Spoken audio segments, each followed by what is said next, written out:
So, Gen Z. There's so much to talk about, I feel, with Gen Z. But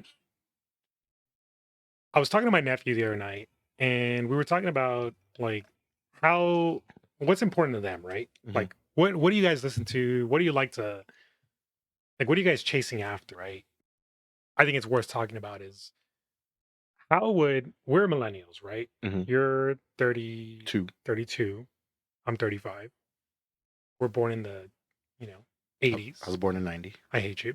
If you're 18 years old today, with the wisdom, the mindset that you have, with what you know, right? With what you've experienced in life, how would you live life?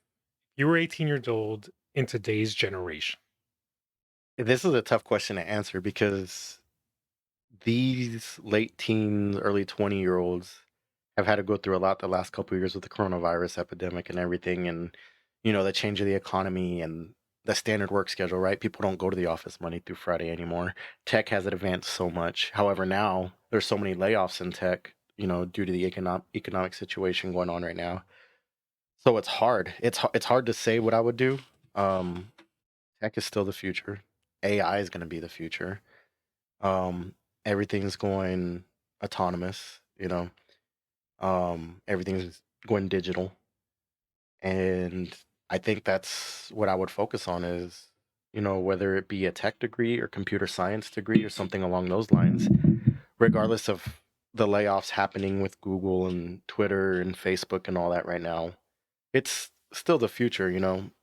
They're not just social media companies, they're also tech companies, right?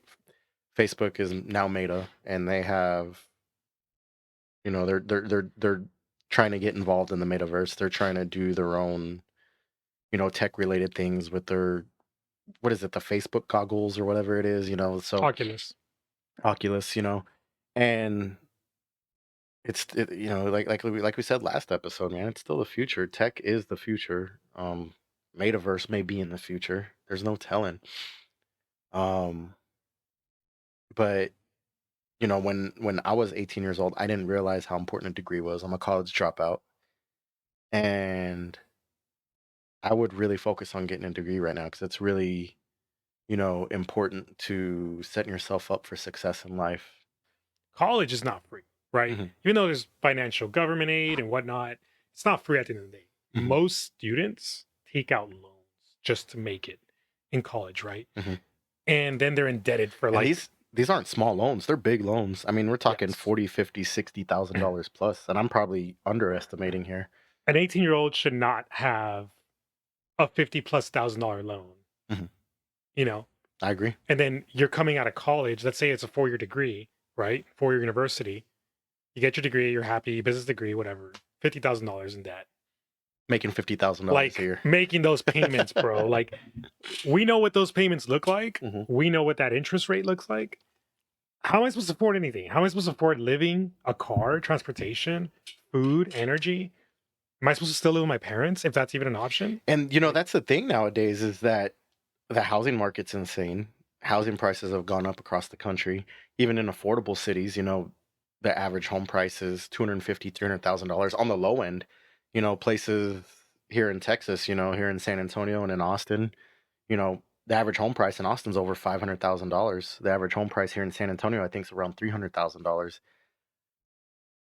It used to be when you get out of college, you get your career, you establish your career, work for a couple years, you have an affordable apartment, and you save up to put down a down payment on a mortgage for a home. Now, a down payment, 10% of a home is 50 grand. You're making $50,000 a year. You're $50,000 in debt, and you're supposed to save up enough money to put down 20% on a low end $300,000 home. You know, it's hard. It's hard for Gen Z today, and I think it's more and more commonplace to live with your parents longer than what it used to be. I know when we were younger, it was frowned upon being 21 years old living with your parents. And I think with Gen Z, I think that's completely acceptable. As long as you're working towards something and you have some sort of goal, it's a lot harder. It takes a lot longer to get established these days. I agree with what you just said. I think if I was 18 years old in today's generation, if the option was there, I would literally milk that. I would milk living with my mom or my dad or whatever, as shitty as it would be, Mhm. to try to build what I'm building, right? Or chase whatever I'm chasing. And I think if that was the case, I would be probably studying how to code, Mhm. because I feel like, or and or studying software engineer, software developer, Mhm. because that's where the money is, Mhm. you know? And not only the money, I hate to make it sound like I'm always chasing the money, but that's where the future is. You mentioned it earlier, right? With Mhm. metaverse and where a lot of these big techs are going. Software developers and engineers and the ones who code, they're the ones that are going to pretty much establish and pave the way for our tech future, Mhm. right? For AI, for example. Um, and if you're in the front line of that, oh my God, like you're set for life, Oh, yeah. right? But not only are you set for life, you're going to really enjoy what you do. And Mhm. you're going to know that there was a purpose behind why you chose to chase that dream and that vision to begin with. When I was 18, I had no idea what the hell I wanted to do. You know what I mean? Mhm. Also, I went to college, took different courses. At one point, I was like, okay, I want to do business. And I was like, no, I want to do, exercise science, kinesiology degree. I studied a lot of that. I studied a lot of degrees half-assed, but I never finished one. And it came to the conclusion that I didn't finish one because I realized two things. One, that I was never going to finish a degree because I knew that's not what I really wanted to do at the end of the day. And then two, I was like, this is getting expensive. I don't see the return investment. I didn't see the vision, you know? Mhm. And because I didn't see the vision, I was like, let me get out before I finish a degree that I'm probably going to come back and be like, damn it, it's paperweight. Mhm. I'm not going to use it. To this day, I don't regret that decision. What I do regret is not focusing more on what could have been when I was younger and building on and working on myself versus partying, Mhm. wasting time, right? Spending more time setting yourself up for success. Yes. And that's exactly the conversation that I had with my nephew, was that today's Gen Z, maybe not all of them, but the ones that are serious about their college education, they're trying to make it in life. Mhm. Who's trying to make it in life at the age of 18? Like, what kind of mindset do you have to have? The common denominator in all of this for Gen Z is, and I think this is where they might have figured it out, because of the amount of exposure to education, knowledge, and whatnot that they have today versus what we did not. They have YouTube, social media, right? They're Mhm. learning from billionaires like Elon Musk, and they're like, I want to be like that. What does it take for me to be that way? Mhm. Right?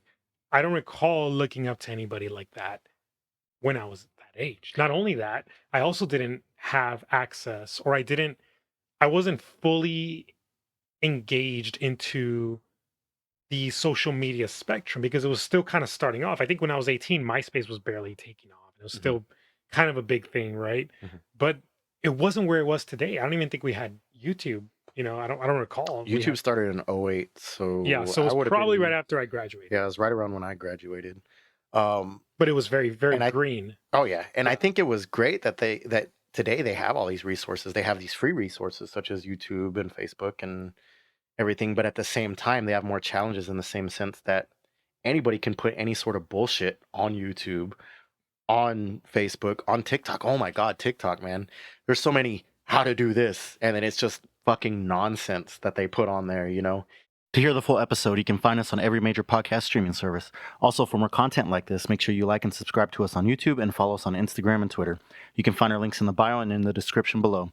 Stay tuned, and we can't wait to see you back at the shack.